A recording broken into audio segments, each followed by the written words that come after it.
नमस्कार. आरोग्यविषयक आरोग्य संपदा या कार्यक्रमामध्ये आपल्या सर्व दर्शकांचं हार्दिक स्वागत. बदलत्या जीवनशैलीमुळे मुली लवकर वयात येतात. आधुनिकता आणि स्वतःच्या पायावर उभं राहायच्या जिद्दीमुळे त्यांचं वय वाढत जातं. पण लग्नानंतर असं एक वेळ येते की जेव्हा ही स्त्री आई होण्यासाठी शारीरिक आणि मानसिकदृष्ट्या सक्षम असते. पण बरेच प्रयत्न करूनसुद्धा बऱ्याच जणांना यश येत नाही. तर हे वंध्यत्व येण्यासाठी बरेच कारणं असतात. दर्शक हो, आजची आपली चर्चा ह्याच विषयावर संबंधित आहे आणि या विषयावर चर्चा करण्यासाठी आज आम्ही आमच्या स्टुडिओमध्ये आमंत्रित केलेले आहे नागपूरचे सुप्रसिद्ध स्त्रीरोगतज्ञ डॉक्टर चैतन्य शेंबेकर यांना. डॉक्टर, आपलं या कार्यक्रमामध्ये स्वागत आहे. नमस्कार. आपला अल्पपरिचय मी आमच्या प्रेक्षकांना करून देते. आपण आपला MBBS नागपूरच्या इंदिरा गांधी मेडिकल कॉलेज येथून केलेलं आहे आणि त्यात आपण गोल्ड मेडलिस्ट आहात.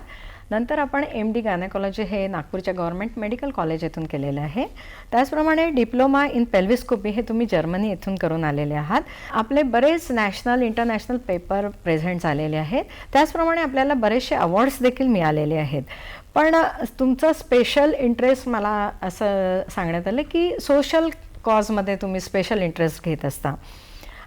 तर डॉक्टर, आपण आता चर्चेला सुरू करूया की वंध्यत्व किंवा इन्फर्टिलिटी हा आजचा खूप महत्त्वाचा विषय झालेला आहे. कारण आता बदलती जीवनशैली झालेली आहे आणि लोकांच्या मनातल्या किंवा स्त्रियांच्या मुलींच्या मनातल्या भावना चेंज झालेल्या आहेत. लवकर लग्न करायला बघत नाही. तर सगळ्यात पहिले आमच्या दर्शकांना सांगा की वंध्यत्व म्हणजे नेमकं काय आहे? नमस्कार. वंध्यत्वाची व्याख्या ही सगळ्यांना माहिती असायला पाहिजे. तर साधारणपणे लग्नानंतर 1 वर्ष जर व्यवस्थित संबंध राहिले आणि पाळी व्यवस्थित असली आणि तरी देखील दिवस गेले नाही किंवा प्रेग्नन्सी राहिली नाही तर त्याला आपण वंध्यत्व आहे असं म्हणू शकतो. कसं असतं की एक प्रॉबॅबिलिटीची थेअरी आहे की लग्नानंतर 1 महिन्यामध्ये काही लोकांना प्रेग्नन्सी राहू शकते, काही लोकांना 6 महिन्यात राहू शकते, तर काही लोकांना 1 वर्षात देखील राहू शकते. त्यामुळे 90% लोकांना 1 वर्षामध्ये गर्भधारणा होते आणि त्यानंतर जर गर्भधारणा झाली नाही तर आम्ही त्याला वंध्यत्वाची व्याख्यामध्ये त्या पेशंटला आम्ही बसवतो. मी थोडक्यात पेशंटला असं सांगतो की जे लोक 90%च्या वर मार्क मिळवणारे असतात ते सगळे A+ कॅटेगरीमध्ये जातात. तसंच 1 वर्षामध्ये ज्यांचं प्रेग्नन्सी राहते ते सगळे A+ कॅटेगरीमध्ये जातात. पण 1 वर्षामध्ये जर नाही राहिली तर पुढची ट्रीटमेंट करणं आणि इन्व्हेस्टिगेशन करणं आवश्यक होऊन जातं. ओके. तसं बघितलं तर इन्फर्टिलिटी म्हटलं की एखाद्या स्त्रीच डोळ्यासमोर येते की हां तीच आहे, तिलाच नावं ठेवण्यात येतात. पण तसं नाही आहे. कारण जितकं वंध्यत्वाला स्त्री जबाबदार आहे तितकंच पुरुष पण आहे. तर मला एक सांगा की ह्याचे वेगवेगळे स्त्रीसाठी कुठले कुठले कारण आहेत? डॉक्टर भावना, अतिशय महत्त्वाचा प्रश्न तुम्ही विचारलेला आहे. आणि आज समाजामध्ये हा जो विचार रूढ झालेला आहे की वंध्यत्वाचं कारण स्त्रीच असते, हा अतिशय चुकीचा समज आहे. आणि सर्वांना हे माहिती असायला पाहिजे की जसं जसं पोल्युशन आणि बाकी गोष्टी ज्या वाढतात आहेत, स्ट्रेस वाढतो आहे, त्याच्यामुळे पुरुषांचं देखील वंध्यत्वाचं प्रमाण खूप वाढतं आहे. आता तुम्ही जो प्रश्न विचारला की पुरुषांच्यामध्ये आणि स्त्रियांमध्ये वंध्यत्वाची कारणे काय असतात, तर तुम्ही जर साधारणपणे एक गर्भाशयाची रचना जर पाहिली तर गर्भाशयाच्या रचनेमध्ये गर्भाशय त्याच्या बाजूला 2 स्त्रीबीज ग्रंथी असतात आणि त्याच्या बाजूला 2 स्त्रीबीज नलिका असतात. तर स्त्रीबीज नलिका आणि स्त्रीबीज ग्रंथी आणि गर्भाशय असं मिळून हे पूर्ण एक युनिट बनतं. परंतु त्याचा कंट्रोल जो असतो तो वरच्या ब्रेनचा असतो, त्याला हायपोथॅलॅमो पिट्युटरी ओव्हरियन ॲक्सिस आम्ही असं म्हणतो. तर कारणं अनेक असतात, पण महत्त्वाची जी कारणं आहेत त्यामध्ये एक कारण आहे ओव्ह्युलेशन न होणं किंवा स्त्रीबीज ग्रंथी काम न करणं. दुसरं कारण आहे ट्यूबमध्ये ब्लॉक असणं, गर्भनलिका व्यवस्थित काम न करणं. आणि तिसरं कारण असू शकतं गर्भाशयामध्ये काही प्रमाणात डिफेक्ट असणं, ज्याच्यामुळे गर्भ तयार होतो पण तो अटॅच होत नाही. तर ही झाली स्त्रियांची ढोबळ कारणं. त्याच्या व्यतिरिक्त अनेक कारणं असतात, जसं हार्मोनल इम्बॅलन्स असतो, कधी थायरॉइडचे प्रॉब्लेम्स असतात, कधी शुगरचे प्रॉब्लेम असतात, कधी वयाचे पण कारणं असू शकतात. पण साधारणपणे स्त्रीबीज ग्रंथी जर काम करत असतील, ट्यूबमध्ये जर ब्लॉक असेल किंवा गर्भाशयाची पिशवी जर व्यवस्थित नसेल, ज्याला आपण बेड म्हणतो, तो बेड जर चांगला नसेल तर गर्भ अटॅच होणार नाही आणि प्रेग्नन्सी राहत नाही. ही झाली स्त्रियांमधली कारणं. पुरुषांमध्ये जे कारण आहे त्यामध्ये 2 प्रकारचे कारणं आपण ढोबळपणे त्याच्यामध्ये विभाजन करू शकतो. एक म्हणजे नपुंसकता, ज्याच्यामध्ये सेक्शुअल ऍक्ट करण्याची क्षमता पुरुषांमध्ये नसते, आणि दुसरं म्हणजे शुक्राणूचा प्रॉब्लेम किंवा वीर्याचा प्रॉब्लेम. हे वीर्याची जी समस्या असते त्याच्यामध्ये एक तर कधी कधी शुक्राणू नसतातच, ज्याला अझोस्पर्मिया म्हणतात, किंवा कधी कधी शुक्राणू असतात पण त्याची संख्या खूप कमी असते, ज्याला ऑलिगोस्पर्मिया म्हणतात. तर ही झाली पुरुषांची कारणे. ओके. असे बरेच बघितलं तुम्ही की पुरुषांमध्येही काही कारणं आहेत आणि स्त्रियांमध्ये पण काही कारणं आहेत, पण स्त्रिया जास्त जबाबदार आहेत असं नेहमी गृहीत धरल्या जातं, राईट. पण ह्याच्यामध्ये पण बरेचसे रिस्क फॅक्टर पण असू शकतील, की जसं मला माहिती आहे की ओबेसिटी असेल किंवा काही असेल, तर हे मला असं वाटतं स्त्रियांमध्ये पण असतील काही रिस्क फॅक्टर, पुरुषांमध्ये पण. तर स्त्रियांमध्ये कुठले रिस्क फॅक्टर? अगदी बरोबर आहे. रिस्क फॅक्टर माहिती असणं फार आवश्यक आहे, कारण हा रिस्क अप्रोच जो आहे तो अप्रोचच तुम्हाला वंध्यत्वापासून दूर ठेवण्याला मदत करेल. जसं डॉक्टर भावनानी मॅडमनी सांगितलं की एक ओबेसिटी किंवा वजन जास्त असणं, तर आपल्याला माहिती आहे की वजन खूप जास्त किंवा खूप कमी देखील असलं तरी देखील वंध्यत्व होऊ शकतं. वंध्यत्व आणि वजनाचा तर संबंध आहेच, पण आजकाल मी या मंचाच्या द्वारे मी तुम्हाला इथे सांगू इच्छितो की आजकाल वजन कमी करायचं देखील फॅड झालेलं आहे. आणि जसा मॉडेल्स असतात त्या मॉडेल्स कशा स्किनी असतात, त्या काही खात नाही आणि काही खाल्लं तरी त्यांना एक असं काही विचित्र मानसिकता असते की ते काही खाल्लेलं ते उलटून टाकतात, ज्याला ॲनोरेक्सिया नर्व्होसा म्हणतात. तर असे पण काही सायकोलॉजिकल प्रॉब्लेम्स आजकाल निर्माण झालेले आहे या नवीन जनरेशनमध्ये, नवीन पिढीमध्ये, ज्याच्यामुळे सुद्धा वंध्यत्व होऊ शकतं. त्याचबरोबर वय, आणि वयाचं महत्त्व खूप जास्त आहे. वय साधारण 25 ते 30च्या मध्ये असायला पाहिजे, ते सगळ्यात योग्य वय आहे गर्भधारणा होण्याचं. पण बरेचदा 35व्या वर्षानंतर जर तुम्ही प्रयत्न केला तर तुम्हाला प्रॉब्लेम होऊ शकतो. तसंच हार्मोनल इम्बॅलन्समध्ये 2 महत्त्वाची कारणं आहेत. एक म्हणजे पॉलिसिस्टिक ओव्हरियन सिंड्रोम आम्ही ज्याला म्हणतो, ज्याच्यामध्ये ओव्हरीजवर सूज असते आणि त्यामुळे ओव्हरीज नीट काम करत नाही, आणि त्याचं प्रमाण देखील बरंच जास्त आहे. विशेषतः मुलींमध्ये आजकाल 15, 16व्या, 17व्या वर्षी काय होतं की जंक फूड आणि फास्ट फूडचं फॅड आलेलं आहे. त्याच्यामुळे या वयामध्ये तुम्ही 10वीमध्ये गेले की तुम्ही अभ्यास करता, खेळणं बंद होतं, जंक फूड घेता आणि वजन वाढतं. या सगळ्या विशियस सर्कलमध्ये तुम्ही फसता, आणि जेव्हा तुम्ही या चक्रव्यूहात अडकता तेव्हा तुम्हाला पॉलिसिस्टिक ओव्हरी होण्याची शक्यता असते. त्याच्यातनं बाहेर निघणं आवश्यक आहे. तसंच दुसरा एक प्रॉब्लेम स्त्रियांमध्ये आहे, जसं मी सांगितलं वयाचा. तसंच आणखीन एक साधारण भारतीय लोकांमध्ये आणि एशियन्समध्ये याचं प्रमाण जास्त आहे. ओव्हरियन रिझर्व्ह जो असतो, स्त्रीबीज ग्रंथीचा जो साठा असतो अंडाशयाचा, तो कमी व्हायला लागलेला आहे आणि फार झपाट्याने कमी व्हायला लागलेला आहे, आणि त्यामुळे देखील गर्भधारणा होण्याची शक्यता कमी होऊन जाते.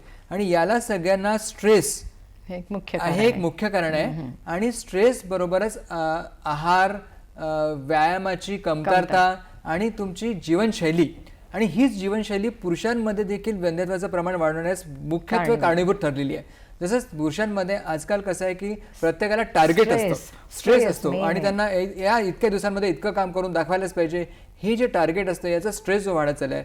त्याचबरोबर स्मोकिंग, पुरुषांमध्ये नाही तर स्त्रियांमध्ये देखील स्मोकिंगचं प्रमाण फार वाढलेलं आहे. आणि अल्कोहोलिझम, तर दारू आणि इतर व्यसनं जी आहेत, या व्यसनांमुळे देखील वंध्यत्वाचं प्रमाण प्रचंड प्रमाणात वाढलेलं आहे. मला असं वाटतं डॉक्टर, तुमच्याकडे मॅक्झिमम पेशंट हे IT सेक्टरवालेच येत असावेत असा अंदाज आहे. कारण काय, त्यांच्यामध्ये मूल न होऊ देण्याची प्रवृत्ती जास्त असं की नको आता नाही, माझं प्रमोशन व्हायचं आहे किंवा मला हे करायचं आहे. मला ॲम्बिशियसपणा पण खूप झालेला आहे ॲज इक्वल टू मेल. म्हणजे पुरुष जेवढे ॲम्बिशियस आहेत तेवढ्या स्त्रिया पण आहेत, आणि स्ट्रेस दोघांना सारखा आहे, आणि त्यामुळे ते आपली वेळ ढकलतात, लवकर मूल होऊ देत नाही, आणि मग ते वंध्यत्वाचे शिकार होतात, राईट. पण मग तुमच्या असं कधी लक्षात आलं की ह्या एज नंतर इनफर्टिलिटी हे नक्की होणार, असं कधी लक्षात आलं की एक जसं आता तुम्ही सांगितलं वयाच्या 30पर्यंत तरी ओव्ह्युलेशन तुमचं चांगलं असतं, तुमच्या ते बीज भरपूर असतात, पण असं एखादी वय आहे की त्यानंतर चान्सेस एकदम कमी होऊन जातात? अगदी बरोबर. हा प्रश्न महत्त्वाचा आहे याकरता की वंध्यत्वाची व्याख्या आपण सुरुवातीलाच आपण चर्चेली. त्या चर्चेमध्ये आपल्याला लक्षात आलं की 1 वर्षानंतर जर तुम्हाला प्रेग्नन्सी राहिली नाही तर तुम्ही त्याला वंध्यत्वाला, तुम्ही त्या स्त्रीला वंध्यत्व आहे असं लेबल करू शकता. आता हीच डेफिनेशन, हीच व्याख्या 35 वर्षाच्या वरची जर स्त्री असेल तर त्यामध्ये ती चेंज होते. त्याच्यात बदल असा केलेला आहे की स्त्रीचं वय जर 35च्या वर असेल तर 6 महिन्यामध्ये जर प्रेग्नन्सी राहिली नाही तर तुम्ही ट्रीटमेंटला, उपचाराला सुरुवात करायला हवी. याचा अर्थ काय होतो, 35 वर्ष हे अतिशय महत्त्वाचा तुम्ही ज्याला म्हणू शकाल माइलस्टोन आहे. Milestone. आणि 35च्या वर जर तुमचं वय गेलं तर डेफिनेटली तुम्हाला प्रेग्नन्सी राहायला, गर्भधारणा व्हायला उशीर होऊ शकतो. ही गोष्ट प्रत्येक स्त्रीनी लक्षात ठेवायला पाहिजे. डॉक्टर, आपण इन्फर्टिलिटीवर बोलतोय, पण सिमिलरली फर्टिलिटी म्हणजे नक्की फर्टिलिटी काय असतं आणि मग इन्फर्टिलिटी काय होतं? हा हे प्रश्न थोडक्यात सांगा. सगळ्यांना माहिती असायला पाहिजे. हा अतिशय महत्त्वाचा प्रश्न मॅडमने विचारलेला आहे. फर्टिलिटी म्हणजे काय आणि इन्फर्टिलिटी म्हणजे काय? तर WHOनी इतक्यातच इन्फर्टिलिटीला डिसीज किंवा आजार म्हणून घोषित केलेलं आहे. म्हणजे मुलबाळ न होणं हे डिसीजच्या कॅटेगरीमध्ये आता आलेलं आहे. आणि काय असतं की तुम्ही विचार करा की साधारण तुम्ही जर पाहिलं की शाळेमध्ये मुलांनाच आजकाल शिकवलं जातं की गर्भधारणा कशी होते. तर गर्भधारणा कशी होते हे जर तुम्ही पाहिलं तर म्हटलं तर ते खूप सोपं आहे, म्हटलं तर ते अतिशय क्लिष्ट आहे. कसं असतं की साधारण दर महिन्याच्या समजा पिरियड ज्याला मासिक पाळी आपण म्हणतो ती आल्यानंतर साधारणपणे 14व्या दिवशी जर मासिक पाळी 28 ते 30 दिवसाची असेल तर साधारण 14व्या दिवशी ओव्हुलेशन होतं, म्हणजे स्त्रीबीज ग्रंथीमधून स्त्रीबीज बाहेर निघतं. आता नेमकं त्याच वेळेस जर शारीरिक संबंध राहिले तर शुक्राणू जे असतात ते शुक्राणू म्हणजे माशांसारखे असतात. ते स्विम करून पोहून गर्भपिशवीच्या आतमध्ये जातात आणि आतमध्ये गेल्यानंतर गर्भपिशवीच्या बाजूला जी गर्भनलिका असते त्या गर्भनलिकेमध्ये स्त्रीबीज ग्रंथींचं आणि शुक्राणूंचं मिलन होतं. आणि ते मिलन झाल्यानंतर जो गर्भ तयार होतो तो गर्भ हळूहळू रोल करत गर्भपिशवीमध्ये येतो आणि मग गर्भपिशवीमध्ये जाऊन अटॅच होतो. युजली ओव्हुलेशन ज्या दिवशी होतं त्याच्यानंतर 5व्या दिवशी हा गर्भ पूर्ण तयार झालेला, विकसित झालेला गर्भ गर्भपिशवीमध्ये अटॅच होतो. आणि तो अटॅच झाल्यानंतर जर त्याची वाढ व्यवस्थित झाली तर तुम्हाला 15 दिवसानंतर पाळी चुकते आणि पाळी चुकल्यानंतर गर्भधारणा झाली असं आपल्या लक्षात येतं. तर ही जी प्रक्रिया आहे याला आपण फर्टिलिटी असं म्हणू शकतो. आणि त्याच्याकरता जरुरी आहे स्त्रीबीज ग्रंथींनी व्यवस्थित काम करणं, गर्भनलिका ब्लॉक नसणं, गर्भपिशवीचं आतलं लायनिंग चांगलं असणं आणि महत्त्वाचं म्हणजे पुरुषांचं वीर्यांचं किंवा शुक्राणूचं प्रमाण देखील चांगलं आणि नॉर्मल असणं. डॉक्टर, आपण आपली चर्चा अशीच सुरू ठेवूया, पण त्यापूर्वी एक छोटासा ब्रेक घेऊया. दर्शक हो, आपणही कुठे जाऊ नका, बघत रहा आरोग्य संपदा.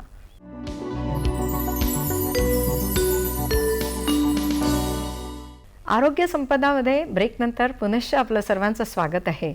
आपण चर्चा करतो आहोत वंध्यत्व किंवा इन्फर्टिलिटी या विषयावर आणि आपल्याशी चर्चा करतायत नागपूरचे सुप्रसिद्ध स्त्री रोगतज्ञ डॉक्टर चैतन्य शेंबेकर. डॉक्टर, आपण चर्चा करत होतो की वंध्यत्व आहे, फर्टिलिटी काय आहे, इन्फर्टिलिटी काय आहे, हे आपण आत्ता सविस्तर आपल्या दर्शकांना समजावून सांगितलं आहे. पण मला एक सांगा, अनियमित पाळी हे सुद्धा वंध्यत्वाला कारणीभूत आहे का? हो, अनियमित पाळी असणं, इनफॅक्ट अनियमित पाळी जर असेल तर त्या स्त्रीला किंवा त्या मुलीला पुढे जाऊन वंध्यत्वाचा प्रॉब्लेम येऊ शकतो हे देखील आपल्याला माहिती असायला पाहिजे. आणि अनियमित पाळी कशामुळे होते हे मी तुम्हाला थोडक्यात समजून सांगतो. त्याचे 2 प्रकार असतात. एक जसं मी तुम्हाला आधी सांगितलं पॉलिसिस्टिक ओव्हरियन सिंड्रोम किंवा PCOS, ही एक अशी कंडिशन आहे ज्याच्यामध्ये अनियमित पाळी अगदी हमखास असते. आणि त्याच्यामध्ये त्याचं मुख्य कारण हे आहे की ओव्हुलेशन बरोबर न होणं. तर पाळी अनियमित असण्याचं कारण आहे स्त्रीबीज ग्रंथींमधून स्त्रीबीज बाहेर न निघणं. आणि त्यामुळे या मुलींना बरेचदा 1.5-2 महिने पाळी येत नाही आणि कधी कधी तर औषधं घेतल्याशिवाय पाळीच येत नाही. आणि त्यामुळे आपल्याला एक शंकेची पाल मनामध्ये चुकचुकते की कदाचित या स्त्रीला किंवा मुलीला पुढे जाऊन वंध्यत्वाचा प्रॉब्लेम येऊ शकतो. आता आणखीन एक दुसरा पॉईंट आहे जो याच्या एक्स्ट्रीममध्ये आहे. जसं मी तुम्हाला सांगितलं PCOमध्ये ओव्हरीजवर स्वेलिंग असतं आणि ओव्हरीचा साठा खूप असतो, पण त्या ओव्हरीजच्या साठ्यामधनं ओव्हुलेशन किंवा ओव्हम बाहेर निघत नाही. दुसरा एक याच्या एक्स्ट्रीम कंडिशन आहे ती म्हणजे ओव्हरियन रिझर्व्ह कमी असणं किंवा ओव्हरीचा साठा कमी असणं. आणि ओव्हरीचा साठा जेव्हा कमी असतो त्याची पहिली चाहूल कशी लागते हे तुम्हाला सगळ्यांना माहिती असायला पाहिजे. समजा एका स्त्रीची पाळी 30 दिवसांनी किंवा 28 दिवसांनी येते, तर जेव्हा ओव्हुलेशन होणं कमी होत जातं किंवा हळूहळू बंद होतं तेव्हा ही पाळी लवकर लवकर यायला लागते. तर जेव्हा ती पाळी 20 दिवसामध्ये किंवा 18 दिवसामध्येच येत असेल आणि कमी जात असेल तर पुन्हा एकदा शंका मनात येते की कदाचित ओव्हरीज ज्या आहेत त्या नीट काम करत नाही आहे, त्यांची काम करण्याची क्षमता कमी होते आहे, प्रजनन करण्याची क्षमता कमी होते आणि म्हणूनच पाळी लवकर लवकर येते. तर पाळी लवकर येणं आणि पाळी उशिरा येणं हे दोन्ही पण बरोबर नाही.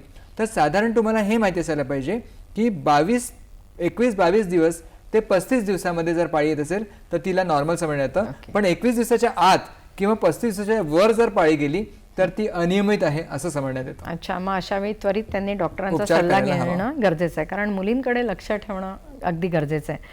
डॉक्टर, आपला विषयाचा असा वंध्यत्व या विषयावर आहे आणि या विषयावर थोडासा खाजगी आयुष्याशी संबंधित आहे. जनरली एकमेकांशी किंवा पब्लिकही अशी बोलायला नाही बघत, कारण अवघड विषय वाटतो. पण ह्याच्याने होतं काय की बरेचदा नुकसानच जास्त होतं.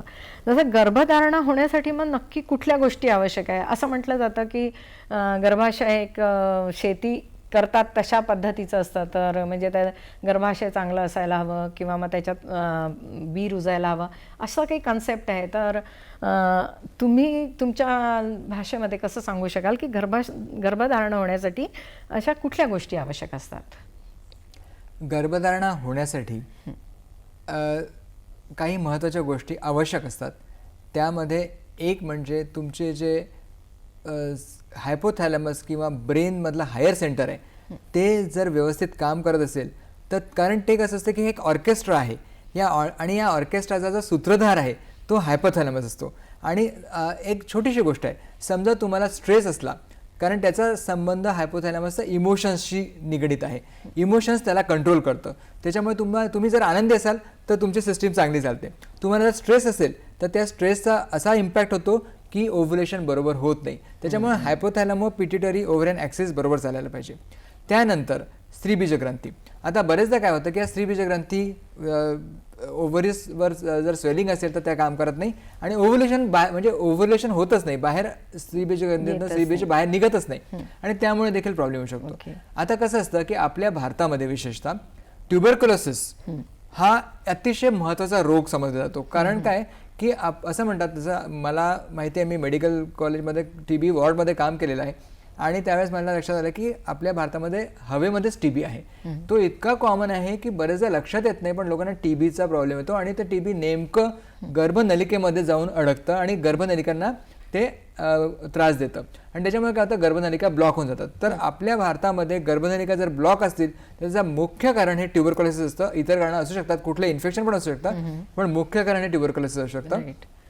आणि जसं तुम्ही सांगितलं की कसं असतं की आपण आपल्याकडे पाहुणे आले की आपण त्या पाहुण्यांची चांगली सरबराई करतो, त्यांचं स्वागत करतो आणि त्यांना झोपायला चांगला बेड देतो आणि त्याच्यावर चांगली मऊ गादी टाकतो, त्यांना चांगला बिछाना देतो, त्यांना चादर देतो. तसाच हा बेड जो असतो तो बेड दर महिन्याला तयार होत असतो. आणि गर्भाशयाचा बेड म्हणजे गर्भाशयाचा आतला लेअर जो असतो तो लेअर ॲक्च्युली गर्भाचं स्वागत करायची तयारी करत असतो. आणि जर तो गर्भाचा बेडच चांगला नसेल तर काय होईल, तर तो गर्भ त्याला अटॅच होणार नाही आणि त्याच्यामुळे गर्भ जरी तयार झाला तरी तो निघून जाईल. एक अतिशय सुंदर संकल्पना आमच्या पुस्तकांमध्ये मांडलेली आहे की त्यांनी काय म्हटलं आहे की जसं दर महिन्याला पाळी येते, तर पाळी येते म्हणजे काय की जर गर्भापेशीला अटॅच झाला तर पाळी येणार नाही, गर्भधारणा होईल. पण जर गर्भपेशीला अटॅच झालाच नाही तर तो निघून जाईल आणि मग काही दिवसानंतर पाळी येते. तर त्याला त्यांनी म्हटलेलं आहे weeping of a disappointed uterus. म्हणजे जणू काही युट्रस गर्भाशय हे डिसअपॉइंट झालेलं आहे आणि म्हणून ते रडतं आहे आणि त्यालाच पाळी असं संबोधलं गेलेलं आहे. हा अतिशय सुंदर संकल्पना आहे. Weeping of a disappointed uterus म्हणजेच पाळी येते असं आपण म्हणू शकतो. तर हे खरंच अतिशय चांगली संकल्पना, खूप छान संकल्पना आहे, खरंच आहे. आणि तुम्ही खूप छान भाषेत हे समजावून सांगितलेलं आहे. कारण मी आत्ताच सांगितलं की हा थोडा क्लिष्ट विषय आहे किंवा सर्वसामान्यांमध्ये न बोलण्यासारखा विषय आहे, पण ह्या गोष्टीसाठी लाज न बाळगता डॉक्टरांशी संपर्क जरूर साधायला पाहिजे. डॉक्टर, मग एखाद्या स्त्रीला किंवा एखाद्या पुरुषाला वंध्यत्व आहे असं जेव्हा म्हटलं जातं तर ते कशाच्या आधारे म्हटलं जातं, म्हणजे त्याच्यासाठी डायग्नोसिस करायला तुम्ही काय काय सजेस्ट करता? अगदी बरोबर. जोपर्यंत तुम्ही डायग्नोसिस करत नाही तोपर्यंत तुम्हाला कारण समजत नाही आणि जर तुम्ही कारण समजून घेतलं नाही तर तुम्ही उपचार करू शकत नाही. आणि त्यामुळे पहिली पायरी उपचाराची जी असते ती डायग्नोसिस असते. आणि डायग्नोसिस कसं होतं माहिती आहे का, जसं समजा अनुभवी डॉक्टर आहेत, ते चेंबरमध्ये बसलेले आहे आणि समोरून जेव्हा स्त्री आणि पुरुष जोडपं आमच्याकडे येतं त्यांना पाहूनच आमचं डायग्नोसिस सुरू व्हायला लागतं. जसं समजा एखादी लठ्ठ स्त्री आहे तर कदाचित आमच्या लक्षात येतं की कदाचित त्या स्त्रीला काहीतरी प्रॉब्लेम आहे, किंवा एखादा स्त्रीचा नवरा आहे तो दारू पिऊन आलेला असं आपल्या लक्षात आलं, किंवा तो स्मोकिंग करणार आहे आपल्या लक्षात आलं, आपल्या लक्षात येतं कदाचित हे कारण असू शकतं. त्यानंतर मग आम्ही त्यांना काही चाचण्या सांगतो आणि या चाचण्या ज्या असतात त्या 2-3 प्रकारच्या असतात. एक चाचणी असते रक्ताची चाचणी. रक्ताची चाचणी ही बेसिक चाचणी आहे जी आपल्याला बऱ्याच गोष्टी समजावून सांगते. एक म्हणजे ओव्हरीज काम करतात आहेत की नाही हे आपल्याला त्याच्यावरनं कळतं. त्याचबरोबर इतर काही कारणं आहे का, जसं थायरॉइड, डायबिटीज किंवा आणखीन काही कारणं आहे का ज्याच्यामुळे वंध्यत्व होतं ते पण कळतं. आणि जेव्हा स्त्रियांमधली रक्ताची चाचणी आम्ही करतो त्याच वेळेस पहिल्याच व्हिजिटमध्ये आम्ही नवऱ्याला किंवा तिच्या पार्टनरला सिमेंटची टेस्ट करायला लागतो. आणि सिमेंट टेस्ट जेव्हा पुरुष करतात तर ही एक अशी टेस्ट आहे जी जर नॉर्मल असेल तर शक्यतोवर असं म्हणतात की पुरुषामध्ये कुठलाही प्रॉब्लेम नाही. आणि जसं आपण म्हणतो ना, नथिंग सक्सीड्स लाईक सक्सेस, तसंच जेव्हा सिमेंट अनालिसिसचा रिपोर्ट चांगला असेल तर तुम्हाला कुठलीही चिंता करायची गरज नाही. जसं मला एक म्हणायचं की ट्यूब टेस्ट बरेचदा ऐकण्यात येतं, तर ते नक्की काय असतं? राईट. काय असतं की पहिले प्रथमदर्शी आपण रक्त चाचण्या केल्यानंतर त्याच वेळेस जसं तुम्ही सांगितलं की सोनोग्राफी हा एक अविभाज्य घटक आहे. सोनोग्राफी केल्याशिवाय तुम्हाला गर्भपिशवी कशी आहे ते कळू शकत नाही. आणि साधारणपणे आपल्याला एक कल्पना येते सोनोग्राफीवर की गर्भपिशवी चांगली आहे, त्याच्यामध्ये काही ट्यूबर नाही आहे किंवा गोळा नाही आहे, ओव्हरीजवर स्वेलिंग नाही आहे, ट्यूब्स ठीक दिसतात आहेत. परंतु या ट्यूब्स ज्या आपण सोनोग्राफीमध्ये पाहतो त्या ब्लॉक आहेत की नाही आहेत हे आपल्याला सोनोग्राफीमध्ये कळू शकत नाही. आणि डॉक्टर, मी इथे तुम्हाला परत एकदा थांबवते. आपण एक छोटासा ब्रेक घेऊया. दर्शक हो, आपणही कुठे जाऊ नका, बघत रहा आरोग्य संपदा.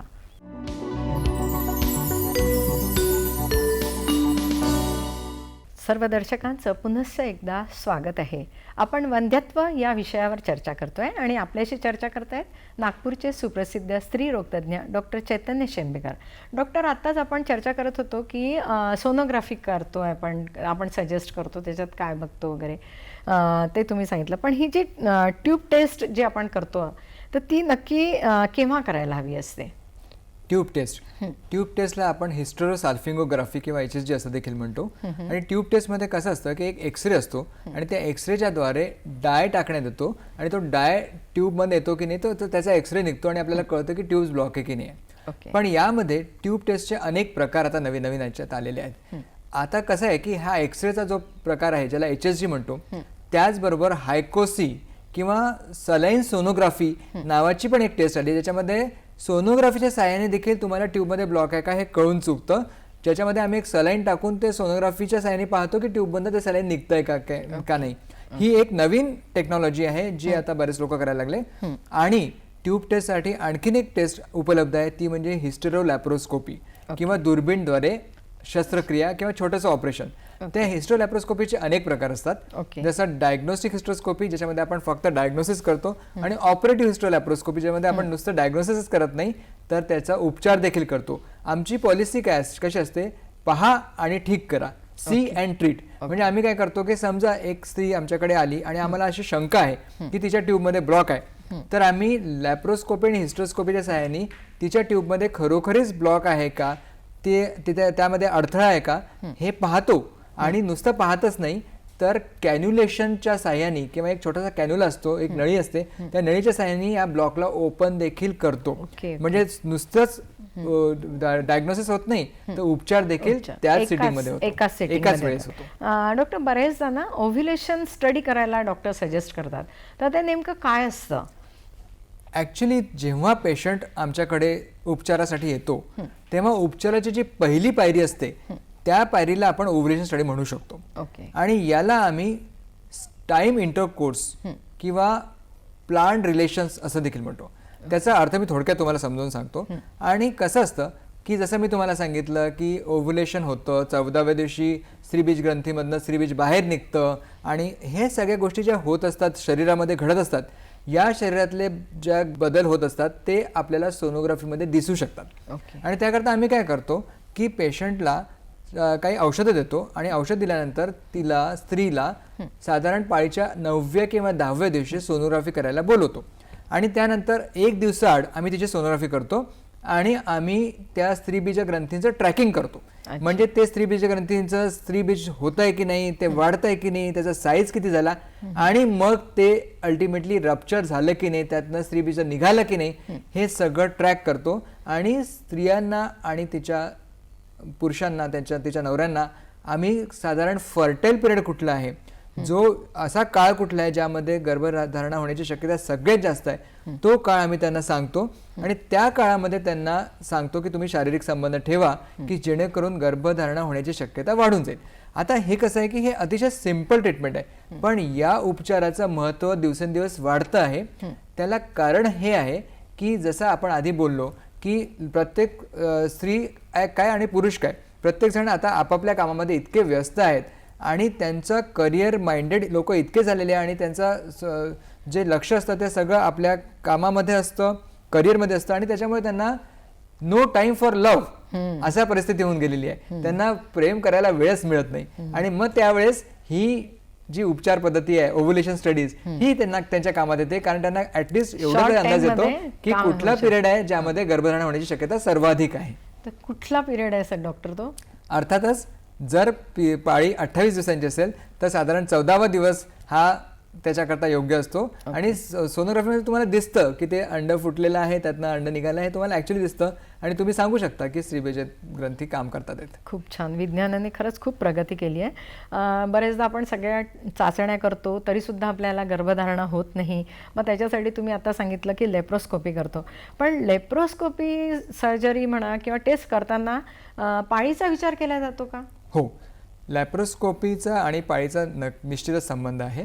आणि लॅप्रोस्कोपी साधारण पाळीच्या पहिल्या 8 ते 10 दिवसांमध्ये करण्यात येते. अच्छा. त्याला कारण हे आहे की त्यावेळी आपल्याला एकतर ओव्हरीज या काम करायला सुरुवात केलेल्या नसतात, दुसरं म्हणजे गर्भधारणा होण्याची शक्यता त्या काळात नसते, आणि तिसरं म्हणजे सुरुवातीचा काळ जो असतो त्यावेळेस ॲक्च्युली गर्भाशयाचं लायनिंग देखील थिन असतं आणि त्याच्यामुळे तुम्हाला जास्त चांगल्या पद्धतीने सगळं दिसू शकतं. ओके. आता जसं तुम्ही हा काळ विचारला त्याचबरोबर मी तुम्हाला आणखीन एक गोष्ट सांगू इच्छितो की लॅप्रोस्कोपीचं ऑपरेशन हे वंध्यत्वाच्या स्त्रियांसाठी वरदान ठरलेलं आहे. त्याला कारण हे आहे की अशा अनेक गोष्टी आहेत ज्या तुम्हाला सोनोग्राफीमध्ये दिसत नाही. त्यामध्ये ट्यूबमध्ये ब्लॉक असणं हा एक प्रकार झाला, पण काही काही वेळेला स्त्रियांना एंडोमेट्रियोसिस नावाचा प्रॉब्लेम असतो. मी आता विचारणारच होते की नक्की ते काय असतं एंडोमेट्रियोसिस. आपल्याला माहिती आहे की गर्भपिशवीचा आतला जो लाइनिंग असतं किंवा थर असतो त्याच्यामधलं त्याला आपण एंडोमेट्रियम म्हणतो, आणि त्या एंडोमेट्रियम जे असतं त्याच्यामध्येच गर्भधारणा होते. आता एंडोमेट्रियम जे पेशी असतात किंवा सेल्स असतात ते पेशी कधी कधी भलत्याच जागी जाऊन बसतात, ते गर्भपिशवीच्या बाहेर जाऊन बसतात, आणि ते जर ओव्हरीजवर जाऊन बसले तर त्याला ओव्हरी एंडोमेट्रियोसिस म्हणतात. ते जर गर्भपिशवीच्या बाजूला असले तर त्याला एंडोमेट्रियोसिस, पेल्विक एंडोमेट्रियोसिस म्हणतात, आणि कधी कधी ते गर्भपिशवीच्या वॉलमध्ये जाऊन अडकतात, त्याला ॲडिनोमायोसिस म्हणतात. आता याच्यामध्ये काय होतं की ज्या वेळेस स्त्रीला पाळी येते त्यावेळेस जेव्हा गर्भपिशवीच्या आतल्या लाईनीमधनं ब्लिडिंग होतं किंवा रक्तस्राव होतो त्याच वेळेस बाहेरच्या बाजूला देखील रक्तस्राव होतो. म्हणजे तुम्ही इमॅजिन करा की स्त्रीच्या गर्भपिशवीच्या बाहेर किंवा स्त्रीबीज ग्रंथीमध्ये कधी रक्तस्राव होईल का? नाही होणार. पण एंडोमेट्रियोसिस मध्ये प्रॉब्लेम असा होतो की हा रक्तस्राव बाहेर देखील होतो, आणि बाहेर रक्तस्राव झाल्यामुळे बरेच प्रॉब्लेम्स येतात. एक महत्त्वाचा प्रॉब्लेम म्हणजे व्यंध्यत्व, दिवस राहायला प्रॉब्लेम येतो, कारण मग त्या ओव्हरीजवर सूज येऊन जाते, ट्यूबमध्ये ब्लॉक येतो आणि त्याच्यामुळे व्यंध्यत्व येतं. दुसरा आणि अतिशय महत्त्वाचा प्रॉब्लेम एंडोमेट्रियोसिसशी रिलेटेड निगडीत जो आहे तो असा आहे की त्या स्त्रियांना पोटामध्ये भयंकर दुखतं, आणि ते दुखणं इतकं विचित्र असतं की ते कोणाला सांगू शकत नाही, आणि लोकांना असं वाटतं की ही उगीच नाटक करते आणि त्या बिचाऱ्या त्यांची कोंडी होते, आणि त्यांना हे जी वेदना असते किंवा दुःख जे असतं ही वेदना पाळीच्या वेळेस तर असह्य असते, इतकं की काम करणाऱ्या स्त्रियांना सुट्टी घ्यावी लागते, त्यांना ऑफिसमध्ये जाता येत नाही, त्यांना इंजेक्शन्स लावावे लागतात. आणि दुसरा आणखीन महत्त्वाचा प्रकार म्हणजे हेच दुखणं संबंधाच्या वेळेस देखील होतं, आणि त्यामुळे संबंध करायला देखील त्रास होतो. आणि हा सगळा जो विशेष सर्कल आहे याच्यामध्ये स्त्रीला भयंकर त्रास तर होतोच, शारीरिक त्रास देखील होतो, मानसिक त्रास देखील होतो, आणि गर्भधारणा देखील राहत नाही. तर एंडोमेट्रियोसिस हा आणखीन एक महत्त्वाचा पॉईंट आहे. त्याच्याच बरोबर लॅप्रोस्कोपीद्वारे बऱ्याच गोष्टी आणखीन समजतात, जसं फायब्रॉइड्स. फायब्रॉइड्स म्हणजे गर्भाशयाच्या गाठी, आणि फायब्रॉइड्सचं प्रमाण देखील प्रचंड प्रमाणात आता वाढतं. म्हणजे मी तुम्हाला सांगतो, मी आता आज एक 10 सेंटीमीटरचा फायब्रॉइड आत्ताच ऑपरेशन करून इथे आलेलो आहे, आणि दररोज आम्हाला कमीत कमी एक तरी पेशंट अशी असते ज्याचं आम्हाला ऑपरेशन करून ते फायब्रॉइड्स काढावे लागतात. तर फायब्रॉइडचं प्रमाण असेल तर मग गर्भधारणा होणारच नाही असं नाहीये. गर्भधारणा फायब्रॉइडमध्ये सुद्धा होऊ शकते, पण त्याच्यामध्ये काही प्रकार आहेत ज्याच्यामध्ये गर्भधारणा होण्याची शक्यता नसते. त्या फायब्रॉइडचं साईज किती आहे आणि त्या फायब्रॉइडचं लोकेशन काय आहे किंवा ते कुठे बसलेलं आहे समजा गर्भपिशवीच्या आतल्या लाईनीमध्ये फायब्रॉइड असेल तर तो काढायलाच पाहिजे, किंवा फायब्रॉइडचा साईज खूप मोठा असेल तरी तो काढायला पाहिजे. पण जर छोटे फायब्रॉइड असतील आणि ते गर्भपिशवीच्या बाहेरच्या बाजूला असतील आणि ते जर गर्भाला अडथळा निर्माण करत नसतील तर छोटे फायब्रॉइड्स काढायची गरज नाही. ओके डॉक्टर, आपण आपली चर्चा इथे तुर्तास थांबवूया. आणि एक दर्शक हो, आपण सुद्धा कुठे जाऊ नका. आम्ही छोट्याशा ब्रेकनंतर पुन्हा आपल्याशी चर्चा करायला हजर राहणार.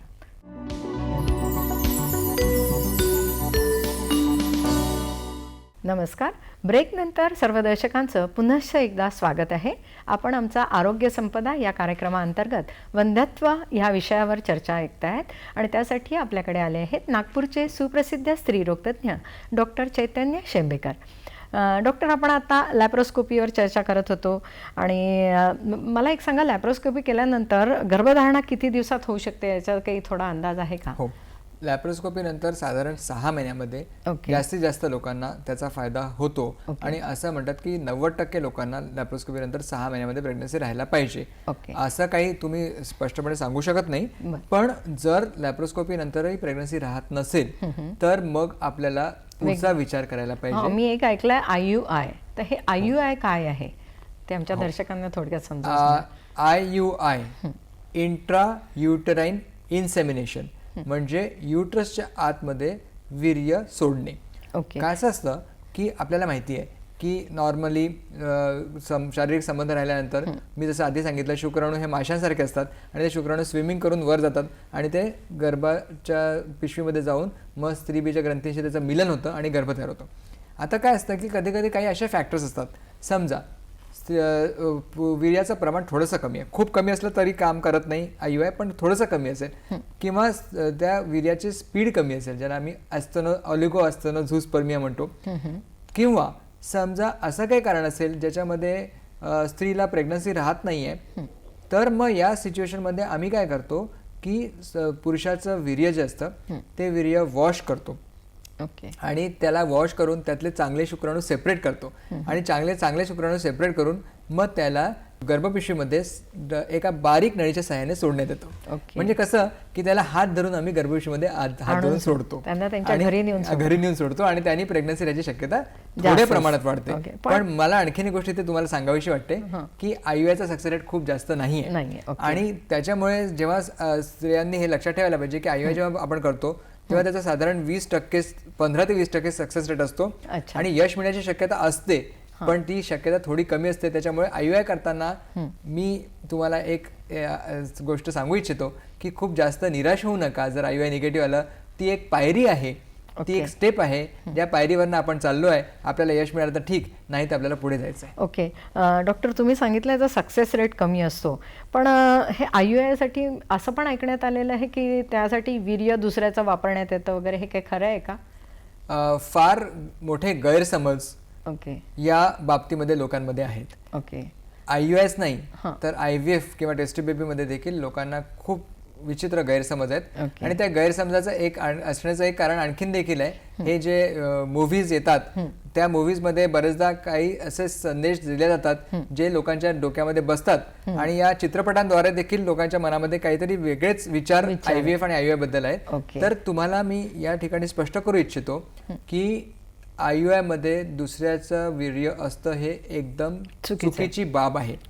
परंतु त्या अशा काही परिस्थिती असतात जसं की समजा पुरुषांच्या शुक्राणूचं प्रमाण नील आहे किंवा शुक्राणू वीर्य नाहीच आहे किंवा अब्सेंट आहे, तर त्या पुरुषांना जर त्यांची प्रजनन क्षमता नाही आहे तर अशा परिस्थितीमध्ये आम्ही डोनरचे शुक्राणू करून IUI करतो आणि त्याला IUI डोनर असं म्हणतात. परंतु ही जी प्रक्रिया असते ती त्या जोडप्याला पूर्णपणे व्यवस्थित समजावून सांगितलं जाते, त्यांची कन्सेंट घेतली जाते आणि त्यांची संमती पत्रावर त्यांची सही घेतल्याशिवाय आम्ही अर्थातच करत नाही. तर हे जे आहे अशा स्पेशल सिच्युएशनमध्ये जेव्हा शुक्राणूंची संख्या नील आहे त्या विशिष्ट परिस्थितीमध्ये आपण डोनरचे शुक्राणू घेऊन IUI करू शकतो. इतर वेळेस डोनरचे शुक्राणू घेण्याची आवश्यकता नसते. राईट. त्याच IUI बरोबरच एक टेस्ट ट्यूब बेबी ह्याच्याबद्दल पण आपण खूप ऐकलेलं आहे, तर त्याबद्दल थोडंसं आमच्या दर्शकांना सांगा. IVF किंवा टेस्ट ट्यूब बेबी हे तंत्रज्ञानाचं आणि विज्ञानाचं आपल्याला मिळालेलं एक मोठं वरदान आहे. आणि या IVFची जी साधारण संकल्पना आहे ती मी तुम्हाला सांगतो. काही लोकांना असं वाटतं की टेस्ट ट्यूब बेबी म्हणजे एक टेस्ट ट्यूब असते, 9 महिने ते बाळ त्या टेस्ट ट्यूबमध्ये वाढतं आणि मग टेस्ट ट्यूबमध्ये 9 महिन्याच्या नंतर टेस्ट ट्यूबमधनं बाहेर निघतं. असं काही नाही. टेस्ट ट्यूब बेबी त्याला याकरता म्हणतात कारण सुरुवातीला टेस्ट ट्यूबमध्ये ते गर्भ तयार करण्याची प्रक्रिया करायची. आजकाल तर टेस्ट ट्यूब बेबी न वापरता डिश वापरतो आम्ही, त्याच्यामुळे तुम्ही त्याला डिश बेबी पण म्हणू शकता. पण त्याला आता नवीन जे नाव आहे ते आहे IVF किंवा इन व्हिट्रो फर्टिलायझेशन. म्हणजेच थोडक्यात गर्भपिशवीच्या बाहेर गर्भ तयार करणे आणि तयार झालेला गर्भपिशवीमध्ये त्याचं प्रत्यारोपण करणे, त्यालाच आपण इन व्हिट्रो फर्टिलायझेशन किंवा IVF असं म्हणतो. आणि IVF जो आहे याचा इतिहास फार रंजक आहे. त्याच्यामुळे मी आता तुम्हाला या IVF बद्दल थोडक्यात इतिहास देखील सांगू इच्छितो कारण बऱ्याच लोकांना माहिती नसेल. पण 1978 साली लुई ब्राऊन नावाची एक कन्या जन्माला आली जी IVFचं पहिलं बाळ होतं. टेस्ट ट्यूब बेबीचं पहिलं बाळ होतं. आणि त्यानंतर काही दिवसानंतर आपल्या भारतामध्ये देखील डॉक्टर सुभाष मुखर्जी यांनी तोच प्रयोग केला आणि तो काही महिन्यानंतरच तो यशस्वी झाला. आणि दुसरी टेस्ट ट्यूब बेबी आहे जी ती आपल्या भारतामध्ये जन्माला आली आहे. आणि आपल्याला याच्याकरता खरंच गौरव वाटायला पाहिजे. ही अतिशय गौरवाची बाब आहे की जुलैमध्ये पहिली टेस्ट ट्यूब बेबी झाली आणि ऑक्टोबरमध्ये दुसरी टेस्ट ट्यूब बेबी भारतामध्ये जन्माला आली. आणि अर्थात भारतीय शास्त्रज्ञांचा पण याच्यामध्ये फार मोलाचा वाटा आहे. एडवर्ड आणि स्टेप्टो ही जोडी होती. या जोडीने काय केलं की त्यांनी असा विचार मनामध्ये आणला की आपण का नाही गर्भ बाहेर तयार करून पिशवीमध्ये टाकण्याचा प्रयत्न करायचा. आणि हा विचार त्यांच्या मनात का बरं आला, कारण त्यांच्याकडे काही अशा पेशंट होते ज्यांची ट्यूब किंवा गर्भनलिका ब्लॉक होती. आणि मग त्यांच्या लक्षात आले की जेव्हा ट्यूबच ब्लॉक आहे तेव्हा तो मार्गच बंद आहे आणि मार्ग बंद आहे तर गर्भधारणा होऊ शकत नाही. तर या पेशंटला किंवा अशा स्त्रियांना मूल देण्याकरता ॲक्च्युली IVFची संकल्पना आली. आणि हळूहळू त्याचा बेस वाढत गेला आणि आज त्याचे इंडिकेशन्स इतके वाढले आहे की कुठल्या परिस्थितीमध्ये जर मुलबाळ होत असेल तर आपण IVF करू शकतो. पण सुरुवात ही अशी झाली, गर्भनलिका ब्लॉक असलेल्या स्त्रियांना गर्भधारणा होण्याकरता IVFची मदत करण्यात आली. आणि याच एडवर्डला 2010 मध्ये नोबेल पुरस्कार मिळाला. आणि आणखीन एक महत्त्वाची गोष्ट मी तुम्हाला इथे ती फार इंटरेस्टिंग आहे तीही सांगू शकतो की IVFने पहिली जी मुलगी जन्माला आली लुई ब्राऊन ती 2008 मध्ये बरोबर 30 वर्षानंतर आई झाली. आणि ती देखील तिला IVFनी बाळ झालं नाही, तिला नैसर्गिकरित्या बाळ झालं. आणि ही सायकल जी आहे ही सायकल पूर्ण झाली. आणि आज IVF किंवा टेस्ट ट्यूब बेबीची जी ट्रीटमेंट आहे ही जगमान्य झालेली आहे आणि त्याला सगळीकडे मान्यता मिळालेली आहे. ओके, हे फारच चांगलं म्हणजे वरदान आहे असं म्हणता येईल आपल्याला टेस्ट ट्यूब बेबी. पण ह्याच्यासाठी आपल्याला काही पूर्वतयारी करावी लागते का, किंवा हे खूप खर्चिक आहे का, किंवा मला असं म्हणायचं आहे की सर्वसामान्य व्यक्ती हे करू शकेल का? खर्चाची बाब जर आपण विचारात घेतली तर दिवसेंदिवस त्याचा खर्च कमी होत चाललाय. अच्छा. त्याला कारण हे आहे की आज भारतामध्ये इंजेक्शन्स आणि हे सगळे बनायला लागले आहेत आणि भारतामध्ये त्याचे इन्स्ट्रुमेंट्स देखील बनायला लागले आहेत आणि त्यामुळे त्याचा फायदा जो आहे तो पेशंट्सला मिळतो आहे. आणि पूर्वी जसा खूप जास्त त्याचा खर्च होता इतका खर्च आता राहिला नाही आहे, तो बराच कमी झाला आहे. पण ही गोष्ट लोकांमध्ये जो गैरसमज आहे की IVFला खूप खर्च लागतो ती काही अंशी बरोबर देखील आहे. त्याला कारण कसं आहे की ही प्रक्रिया खूप क्लिष्ट आणि बरीच लांब असते. पण तुम्ही त्याला किती त्याचा बाऊ कराल त्याच्यावर सगळं अवलंबून आहे. जसं 10 ते 11 दिवस इंजेक्शन लागतात. आता काही स्त्रियांना त्याचा खूप त्रास होतो आणि काही स्त्रियांना वाटते की ठीक आहे 10 दिवस इंजेक्शन लागतात तर काही हरकत नाही, मी घेऊ शकते, कारण तिची मनाची तयारी झाली असते. तर तुम्ही जर त्याचा बाऊ केला नाही तर त्याचा तुम्हाला जास्त त्रास देखील होणार नाही आणि खर्च हळूहळू दिवसेंदिवस कमी होतोय, ही मात्र गोष्ट नक्कीच आहे. आपण चर्चा थोडी थांबवूया, इथे एक छोटासा ब्रेक घेऊया. दर्शक हो, आपणही कुठे जाऊ नका, बघत रहा आरोग्य संपदा.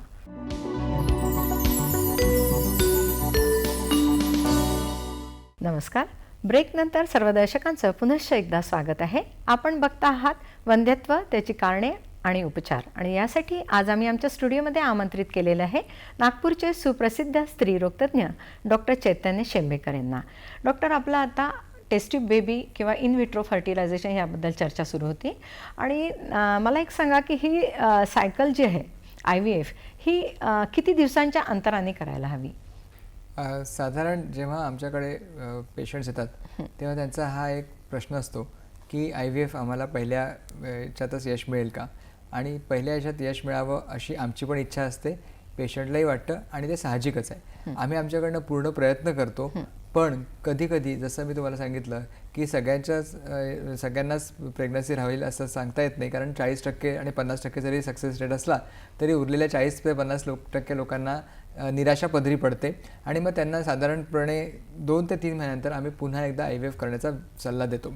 आणि असं काही नाही आहे की किती सायकल्स करायला पाहिजे, असं कुठे काही नियम नाही आहे. साधारण 3 सायकल्स करा असं आम्ही लोकांना सांगतो. आणि त्याच्यामध्ये देखील अनेक प्रकार आता आलेले आहेत. जसं कसं होतं की पूर्वीच्या काळी IVFची एक सायकल म्हणजे स्टिम्युलेशन करायचं, इंजेक्शन्स लावायचे, एग्स काढायचे, गर्भ तयार करायचा आणि गर्भ ट्रान्सफर करायचा, याला एक सायकल समजण्यात यायचं.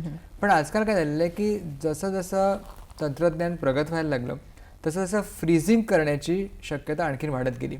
आणि आम्ही आजकाल काय करतो की बरेचदा, म्हणजे सगळ्या पेशंटला नाही परंतु बऱ्याच पेशंटला आम्ही फ्रीज ऑल ही पॉलिसी ठेवतो. फ्रीज ऑल पॉलिसी म्हणजे काय मी थोडक्यात तुम्हाला समजावून सांगतो. तुम्ही ओव्हम आणि स्पर्म पण फ्रीज करून ठेवता. राईट. त्याच्यामध्ये आम्ही काय करतो की गर्भ तयार तर करतो, पण तो गर्भ त्वरितच गर्भपिशवीमध्ये ट्रान्सफर करत नाही, ताबडतोब टाकत नाही, तर त्याला आम्ही फ्रीज करून ठेवतो आणि साधारण 2 महिन्यानंतर आम्ही त्याला ट्रान्सफर करतो. त्याला कारण आहे आणि त्या कारणांमध्ये आपण ॲक्च्युली IVFच्या कॉम्प्लिकेशन्सबद्दल देखील विचार करू शकतो. एक अतिशय महत्त्वाचं कॉम्प्लिकेशन जे IVFशी जुळलेलं आहे ते म्हणजे ovarian hyper stimulation syndrome, OHSS.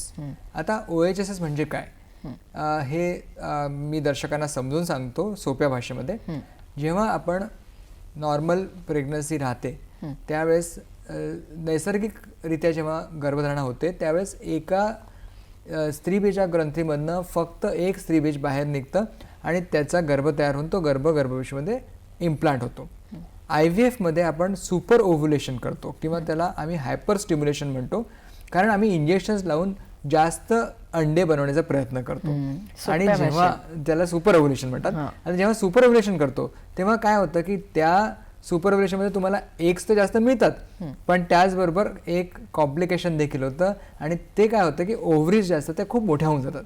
त्याचा साईज जो साधारण 1.5 ते 2 सेंटीमीटर असायला पाहिजे तो 6 सेंटीमीटरच्या वर चालला जातो. आणि इतकंच नव्हे तर पोटामध्ये पाणी जमा होतं आणि पोटाला फुगारा येतो. आणि ह्याचं प्रमाण जर खूप जास्त वाढलं तर पेशंट सिरियस होऊन ICU मध्ये सुद्धा ॲडमिट करावं लागू शकतं. आता प्रेक्षकांनो घाबरू नका, मी तुम्हाला घाबरवण्यासाठी हे सांगत नाही आहे, फक्त माहिती देण्यासाठी सांगतोय. पण जसं मी तुम्हाला सांगितलं प्रगत विज्ञानामध्ये ही एक उपचार पद्धती आम्ही आता सुरू केलेली आहे ज्याला फ्रीज ऑल पॉलिसी म्हणतात. त्याच्यामध्ये आम्ही काय करतो की तयार झालेला गर्भ त्वरित जर गर्भपिशवीमध्ये तुम्ही ट्रान्सफर केला तर हे सगळं होतं जे मी तुम्हाला सांगितलं. हायपर स्टिम्युलेशन सिंड्रोम, पोटामध्ये पाणी जमा होणं, ओव्हरीजचा साईज वाढणं आणि पोटाला फुगारा येणं, हे सगळ्याचा संबंध गर्भधारणेशी आहे. आणि जर तुम्ही गर्भपिशवीमध्ये सोडला नाहीच तर हा त्रास होत नाही. या त्रासापासून तुम्हाला पूर्णपणे सुटका मिळू शकते. मग तुम्ही गर्भ कधी सोडायचा, तर हा गर्भ जो तयार केलेला असतो त्याला फ्रीज करून ठेवायचा आणि 2 महिन्यानंतर त्याला गर्भपिशवीमध्ये सोडायचं. यालाच आम्ही फ्रीज ऑल पॉलिसी म्हणतो. त्याच्यामध्ये काय होतं की तुमची सायकल एक वाढते, त्याचा थोडासा खर्च देखील वाढतो, पण सेफ्टी मात्र खूप जास्त प्रमाणात वाढते. आणि त्याच्यामुळे तुम्हाला चिंता करायची गरज नाही की तुमच्या पोटामध्ये पाणी जमा होईल का किंवा तुम्हाला याचा प्रॉब्लेम येईल का इंजेक्शनचा प्रॉब्लेम तुम्हाला होत नाही.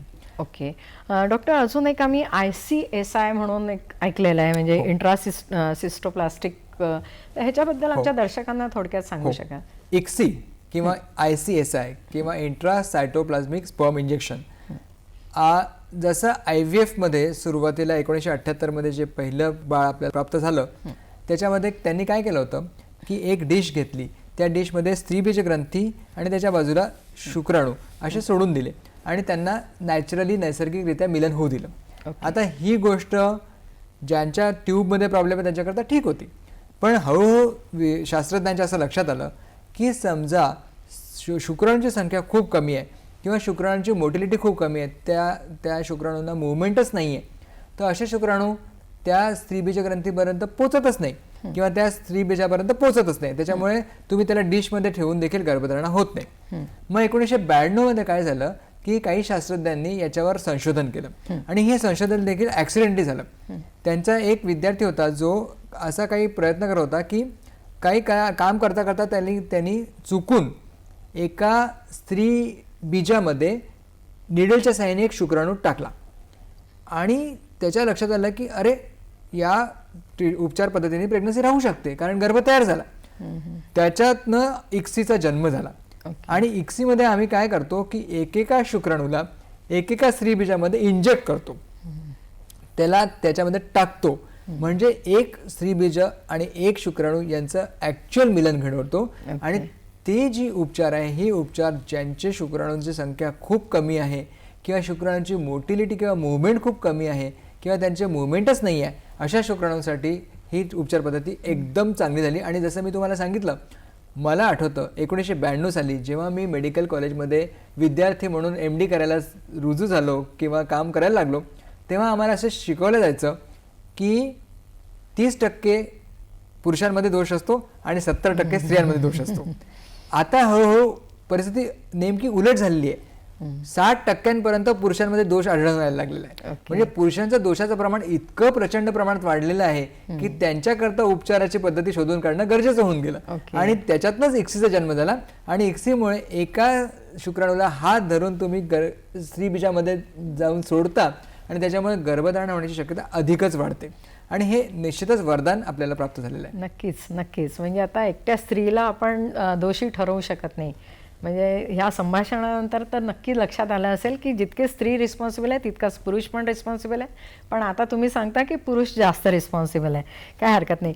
तर ह्याच्याबद्दल बरेचसे गैरसमजसुद्धा आहेत इन विट्रो फर्टिलायझेशनमध्ये. पण असं पण होतं का की दुसऱ्यांचं वीर्य वापरता येईल आपल्याला, असं करता येतं का त्याच्यात? जसं IUI मध्ये डोनर IUI करतात तसंच IVF मध्ये देखील डोनर IVF करतात. आणि जर पुरुषांच्या शुक्राणूंमध्ये दोष असेल आणि शुक्राणू नसतीलच आणि तो पुरुष मूलबाळ होण्यासाठी जर समर्थ नसेल तर त्याच्यामध्ये आपल्याला डोनरचे शुक्राणू घ्यावे लागू शकतात. पण आता इक्सी आणि डोनर IVFच्या मध्ये आणखीन एक उपचार पद्धती तयार झालेली आहे. आणि ही देखील मी तुम्हाला इथे सांगू इच्छितो कारण आपण इक्सी बद्दल बोलवतो आणि जेव्हा आपण बोललो की एक एक शुक्राणू एकेका स्त्रीबीजामध्ये इंजेक्ट करतात, कधी कधी काय होतं की पुरुषांचे शुक्राणू बनत असतात पण ते बाहेर निघू शकत नाही कारण त्याचे ट्यूबमध्ये ब्लॉक असतो. आणि ट्यूबमध्ये जर ब्लॉक असेल तर प्रोडक्शन होतं परंतु इजॅक्युलेशन होत नाही. त्या परिस्थितीमध्ये आम्ही निडलच्या साहाय्याने किंवा सुईच्या साहाय्याने टेस्टिसमधनं शुक्राणू काढतो. आता टेस्टिसमधनं किंवा अंडाशयामधनं जेव्हा शुक्राणू काढतो तेव्हा त्याला पेसा इक्सी किंवा टेसे इक्सी असं म्हणतात.